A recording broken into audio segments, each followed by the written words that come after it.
Alright, so you're an awesome guitarist. You can tell me about it in your comments below. I'll come check out all your site and everything. You bought yourself an awesome guitar, nice PRS, some boutique pedals and all of this sort of stuff. It's your dream rig, but it still doesn't sound right.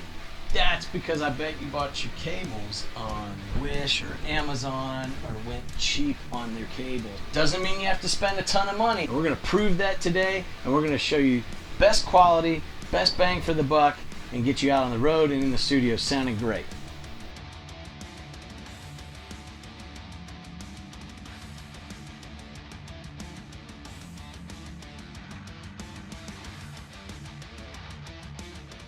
I need cables to basically do three things for me. I need them to be sounding great, I need them to be reliable, and I need them to be durable. And I'm going to go through why I use what I use, and hopefully it'll help you in what you decide to use out on the road too. One of the common misconceptions is that you got to spend a lot of money in order to have great cables, for them to sound good and last a long time and all that sort of stuff. So I did. I went out and for instrument cables anyway, I started out with going monster cables, right? And got these at Guitar Center. I think I paid like 80 bucks or something for this one 20-foot cable.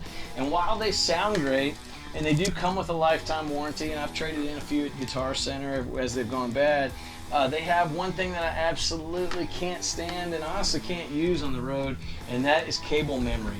So what I mean by that is, as soon as you undrop a cable and you get it ready to go and you need to go work, that's what you end up with, spaghetti heaven. They're really bad for that. They're like my dad's old extension cords, no matter how you wrap them.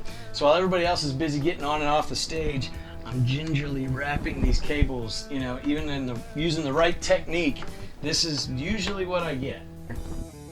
Next cable I went to was, well, I'm gonna buy expensive Wagami cables, because that's what they use in the studios. It's the high-end stuff for everything, right? And as you can see, I try to take care of my cables really good by wrapping them up and not wrapping them around my arm or around themselves, but wrapping them appropriately. Drop it down, give it the little cable test there of what its cable memory's like, and it's a real smooth cable, right? Get a little bit in there, but not too much, right? Problem is, these are very thin cables. Even in comparison to the monster cable, it's very thin at the connection. And even though you got good metal tips and gold tips and stuff, they get trampled on, or you're using them to load in and out, whatever the case may be, they just don't last very well. And they're extremely expensive, and you can't find them everywhere, so they're not easily replaceable. Again, on the road, not gonna really work. Studio, yes. Roadworthy, not really. So I'm kind of putting them as, like, you know, in the middle there. So what do you use? I've tried the cheap ones. Pay like 10 bucks on Amazon, get a bundle of 3. They'll last you maybe a show and take your tone completely away. So I need good tone, but I also need durability. So what am I gonna go with? Well, that's when I ran into a company called Pighog Cables. And what I love is they're kind of middle of the road price-wise, but they're not middle of the road quality-wise and durability-wise. I love the fact that the cable memory is so easy. This is literally the easiest cable I've ever wrapped in my life, any length, no matter how good you are at your hands. Boom, you're done and ready to go. This is their woven cable with a straight end and a right angle end on the other end there. And it's a good thick cable, metal tips, doubly reinforced with extra rubber around the metal tips.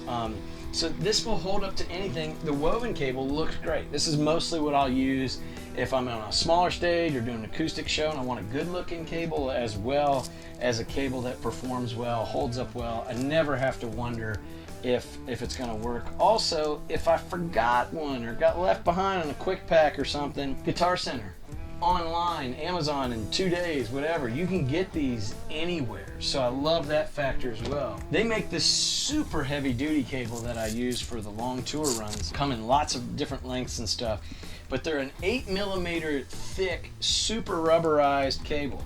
Throw this down again, I'm gonna let it go through my little cable test here. Can I get it through my hands quickly and wrap this and get off the stage in time before we gotta go to the next thing? Boom, I'm done. Awesome cable memory.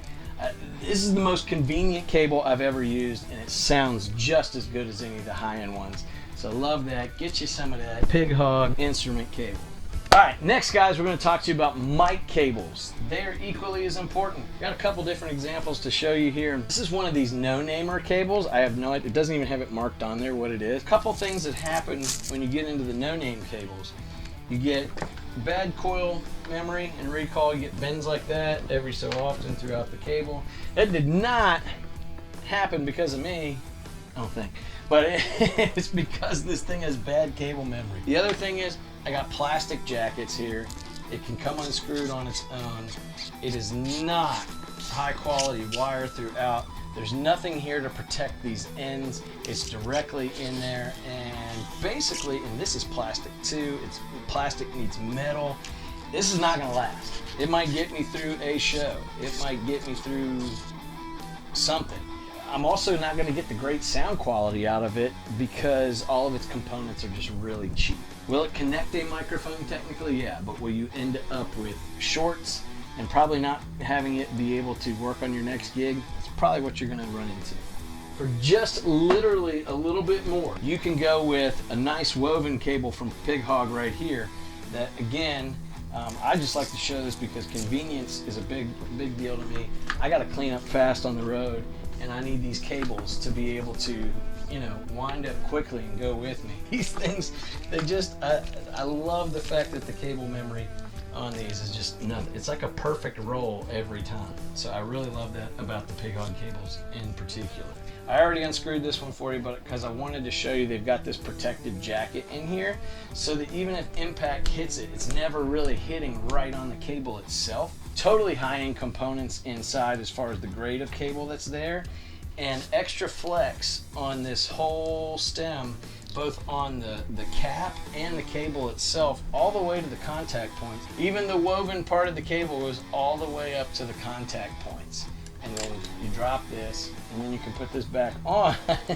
Then basically you can go ahead and screw that cap right back on onto the nice metal threaded cap, and you've got a mic cable that you can depend on, sound great, and again, pick up anywhere. It's a great cable. Pedal boards. All right, this is where most of your cabling issues happen, and if I haven't said it before, please stay with the same brand. I don't care if you like any of the brands that I have or don't like them or whatever.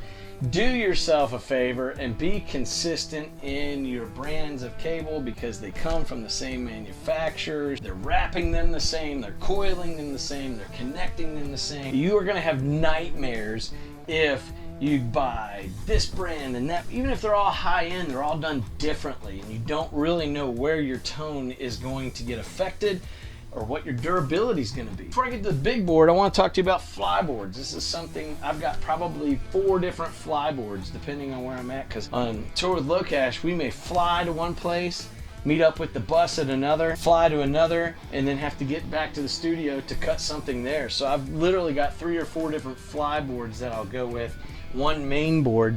So this flyboard I happen to have here is, this is kind of your bare bones board here, right? Basically, tuner, drive, delay. This pedal M5 is an oldie, but it has all kinds of, it's basically can be anything. Direct drive box.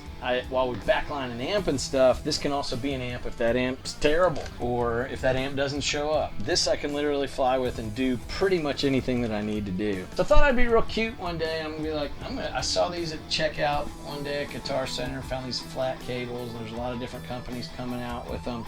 And while it is a cool and convenient design for getting boards really super close to each other and stuff, it's a thin flat cable like that you would get at like Five Below for your iPhone or something, right? You can see here silver tips. It's just not, I can't get in there. If anything goes wrong with this, I can't fix this cable. It's pretty much a one-shot deal and you hope it works. So you gotta either carry a bunch with you and hope that they continue to work, or you're not gonna know what you're gonna get. For a little bit more space, you can go ahead and add this by Pighog right here. Super durable rubber ends here that have this all sealed in here. That is sealed all the way up to the junction point there. along with a woven cable, gold tips, super strong barrels on the end there. And if you've ever had TSA go through your fly gear, this will withstand TSA hands. Not many cables can say that. And you're getting studio quality tone out of every cable. Does that take up a little more real estate than these guys patched together? These little guys can butt up against each other for probably the space of one of these. So there is that advantage to these. I don't know the brand, I don't know anything about the cable that's in there, but I know that Pighog from top to bottom makes a quality studio cable, tour grade cable. I don't have to wonder about the quality of what I'm getting. Plus, it also matches my amps cables, my instrument cable, so I can literally go from guitar to pedal board to amp with the same quality of cable from connections and the cable itself, which is really important because it keeps my tone consistent from input all the way to output. I carry a 6-pack of these with me in every case I have, just so that I've got cables, whatever I need to do. Talk about this main board. Barb and I decided that we were going to get real crafty and expensive and do the whole zip tied underneath. This is a trailer trash board. Over here on the ends I've got all my inputs and outputs and stuff, so I can plug right into the board. Spent a lot of money, and underneath it here is a wireless system and all of that, and had it all looking real clean. All right, what did I use? I was using George L cables. Okay, George L's are your solderless cables that you can screw the tip off of. You can cut them to length. It's supposed to be, the magic is that you just pop them in here, angle this puppy down, screw it on, and you can make everything to length with a really high grade quality, and it won't pull out, right? And that begins to unscrew. While it might not come all the way out, it loosens from its contact point. What is a nightmare when you run cabling underneath a board and use a solderless cable such as George L or the Planet Waves cabling system. Not saying they're bad systems, they can sound great, but for durability on the road, you end up with a problem of just barely my toe nudges this screw point here on this thumb screw. Now I've got a loose cable point, and with the George L's in particular, they don't just short out or stop working, tone just drops in half. So all of a sudden, your volume and your tone will it sounds like somebody just put a mute plug on your entire board. That becomes problematic because then you can't find where it is. Where is my problem? I spent a lot of money, probably 120 bucks on this cabling system. So what did I do to fix it? Well, I used, for one, don't go cheap on your power supply. I got a mono pedal power in here that I just got from another board that I'm going to put in there. That's going to assure that I'm getting the best power there. But it doesn't mean anything if the quality of my cabling isn't any good, okay? I went with the Pighog cable in various lengths. Part of that is because my input starts here. It goes to my amp. The back of my amps run on Pighog. I know that I'm getting consistent, durable quality throughout. The other thing is I decided, rather than going underneath for all of my cable lengths, I like to try out different pedals. And some stay on here all the time, but I like to do different things. When you mount everything underneath, then you gotta reroute. But for example, if I wanna go ahead and hot swap one of these guys out, I can Velcro this off, unplug these 2 points. I know that those are dedicated to power and overdrive. I can take the Rev off, try out a new pedal. I get a lot of opportunities from companies like Rev and Wampler and Keeley that I endorse that send me different pedals to try out, see what I like, what kind of different tones. I don't want to carry a board that's like 40 inches wide. I'll stick with my one board, hot swap a pedal out. I can do that with the connections on top, make any changes I need to in length, and I'm good to go. So really like the availability to do that. Plus, these ends are going to be so durable and hold up to anything. But if I did have to swap something out, I could very easily do that within a couple days on an order, or go to Guitar Center, grab one of these, hot swap this puppy out, and I'm good to go, and it's right on top, easy to manage, don't have to take my whole board apart to do that. That's how I use cables. I don't know how you use cables, but I know you use cables if you play guitar or any instrument that hooks stuff up together. I hope that you've enjoyed Barb and I being here with you today.